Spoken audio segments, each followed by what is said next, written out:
یہ question number 42 ہے زید امین بھائی کا، انڈین آکوپائڈ کشمیر سے۔ تبلیغی جماعت والے نماز کے بعد ہمیں فضائل اعمال پڑھاتے ہیں اور کہتے ہیں کہ یہاں بیٹھو اور سنو، تو کیا وہاں پر بیٹھنا جائز ہے یا بیٹھنا چاہیے؟ چلے ان کی دل جوئی کے لیے بیٹھ جایا کریں، اور جو آپ غلط چیز آبزرو کرتے ہیں انہیں بعد میں بتا دیں کہ بھائی یہ چیز قرآن و سنت کے خلاف ہے۔ انشاءاللہ کچھ دنوں بعد ویسے ہی آپ کو بٹھانا چھوڑ دیں گے اگر آپ ان سے جان چھڑانا چاہتے ہیں، اور یا پھر اپنی اصلاح کر لیں گے۔ جس طرح کے تو اس وقت انڈیا میں تبلیغی جماعت ہے جو بنگلہ والی مسجد ہے نظام الدین میں، جہاں سے تبلیغی جماعت کا آغاز ہوا تھا، تو وہاں تو آپ کو پتہ ہے نا فضائل اعمال بین کر دیے انہوں نے۔ آپ کو پتہ ہے بلال بھائی اس بات کا؟ آپ بھی تبلیغی جماعت میں لے ہیں، آپ کا بھی چلا لگا ہوا ہے۔ نہیں علی بھائی نہیں پتا۔ تبلیغی جماعت کا آغاز ہوا ہے نا نظام الدین انڈیا، تو سعد قادری صاحب نے فضائل اعمال بین کر دی ہوئی ہے انہی خرافات اور صوفیانہ واقعات کی وجہ سے۔ اسی وجہ سے جو تبلیغی جماعت ہے 2015 میں اس کے 2 ٹکڑے ہو چکے ہیں، رائے ونڈ مرکز اور جو بنگلہ دیش کا مرکز ہے یہ ایک ٹکڑا ہے تبلیغی جماعت کا،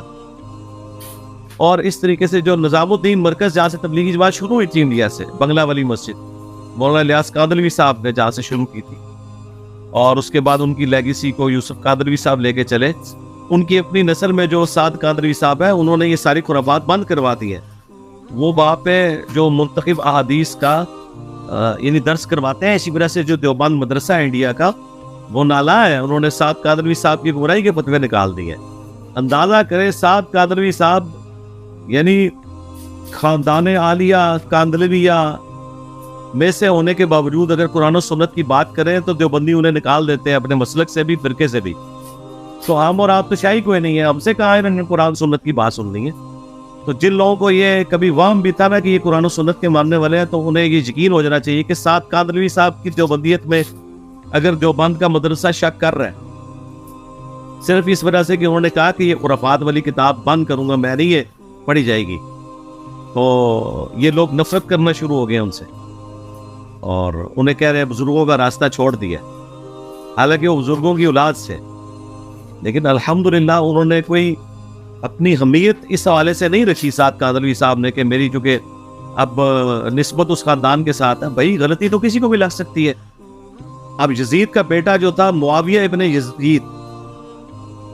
یزید کے بیٹے کا نام معاویہ تھا، والد کا بھی نام معاویہ اور بیٹے کا بھی، وہ ولی اللہ تھا۔ اس نے کہا میرے باپ نے جو اپنی دنیا اور آخرت برباد کی ہے تو میں اس مسلط پہ نہیں رہنا چاہتا۔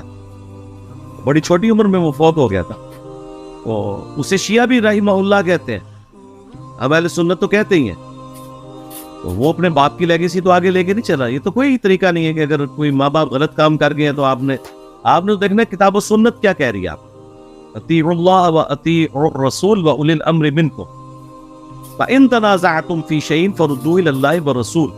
اگر تنازع ہو جائے گا تو اللہ اور اس کے رسول سے، اور آج کی ڈیٹ میں کتاب و سنت سے فیصلہ ہوگا۔ تو میں مولانا سعد قادری صاحب کو خراج تحسین پیش کرتا ہوں اس حوالے سے۔ ان کے کافی ساری جماعت کے لوگ انڈیا سے ہماری اکیڈمی میں رابطہ بھی کرتے رہتے ہیں مختلف موقعوں پہ۔ اس دفعہ بھی اتوار والے دن ایک بھائی کا فون آیا ہوا تھا، وہ بتا رہے تھے، وہ کہہ رہے تھے میں نے چند مہینے سے آپ کی ویڈیوز دیکھنا شروع کی ہیں اور میں نے رفع الیدین شروع کی ہے۔ تو وہ کہہ رہے تھے میں بنگلہ والی مسجد میں نماز پڑھتا ہوں اور مجھے کوئی رفع الیدین سے نہیں روکتا، ہاں البتہ باقی دیوبندیوں کی مسجد میں وہ مجھ سے نفرت کرتے ہیں۔ لیکن سعد قادری صاحب نے جو اتنا پیارا ماحول اس حوالے سے دیا ہے وہاں کہ وہاں پہ آپ رفع الیدین کے ساتھ نماز پڑھ سکتے ہیں۔ ہو سکتا ہے آپ یہ بات کریں کہ وہ تو رائے ونڈ میں بھی ہے، رائے ونڈ میں بیرون کے لیے تو ہے، لیکن خدا نہ خواستہ اگر اندرون والے انڈیا پاکستان بنگلہ دیش کے لوگ رفع الیدین شروع کر دیں تو ان کے اوپر یہ پوری نصیحت اپلائی کرتے ہیں۔ جب تک رفع الیدین ان کا چھڑوا نہ لے اس وقت تک ان کی ہڈی میں سکون نہیں آتا۔ لیکن سعد قادری صاحب کو سلام ہے کہ ان کے اپنے ساتھی جو انڈیا کے رہنے والے لوگ، اردو اسپیکنگ لوگ، کٹا ٹھیٹھ حنفی لوگ، انہوں نے رفع الیدین شروع کیا تو انہوں نے ان کے اوپر کوئی پابندی نہیں لگائی۔ تو میری دعائیں سعد قادری صاحب کے ساتھ ہیں، اور ان کے ساتھ جو ساتھی جڑے ہیں ان کے ساتھ ہیں، اللہ تعالیٰ انہیں استقامت دے۔ اور میں ہر فورم کے اوپر ایسے لوگوں کا دفاع کروں گا، وہ دیوبند سے ہوں، بریلویوں سے ہوں، اہل حدیث سے ہوں، شیعہ سے ہوں، جو کتاب و سنت کی اہمیت کے لیے کھڑے ہوتے ہیں اور اپنے بزرگ بابوں کی پرواہ نہیں کرتے۔